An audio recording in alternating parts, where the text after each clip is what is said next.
खबर आपको देंगे। एंटी स्मगलिंग ऑर्गेनाइजेशन कराची ने कोस्टर से 1 करोड़ 15 लाख रुपए से जायद की स्मगलशुदा सिगरेट बरामद करके मुलजिम को गिरफ्तार कर लिया है।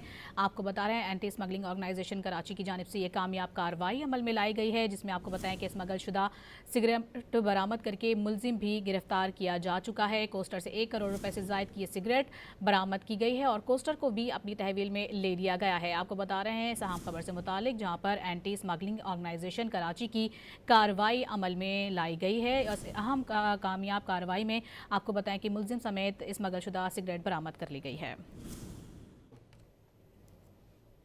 खबर आपको देंगे। एंटी स्मगलिंग ऑर्गेनाइजेशन कराची ने कोस्टर से 1 करोड़ 15 लाख रुपए से जायद की स्मगलशुदा सिगरेट बरामद करके मुलजिम को गिरफ्तार कर लिया है। आपको बता रहे हैं एंटी स्मगलिंग ऑर्गेनाइजेशन कराची की जानिब से ये कामयाब कार्रवाई अमल में लाई गई है, जिसमें आपको बताएं कि स्मगलशुदा सिगरेट बरामद करके मुलजिम भी गिरफ्तार किया जा चुका है। कोस्टर से 1 करोड़ रुपए से जायद की ये सिगरेट बरामद की गई है और कोस्टर को भी अपनी तहवील में ले लिया गया है। आपको बता रहे हैं सहाम खबर से मुतालिक, जहाँ पर एंटी स्मगलिंग ऑर्गेनाइजेशन कराची की कार्रवाई अमल में लाई गई है। अहम कामयाब कार्रवाई में आपको बताएं कि मुलजिम समेत स्मगलशुदा सिगरेट बरामद कर ली गई है।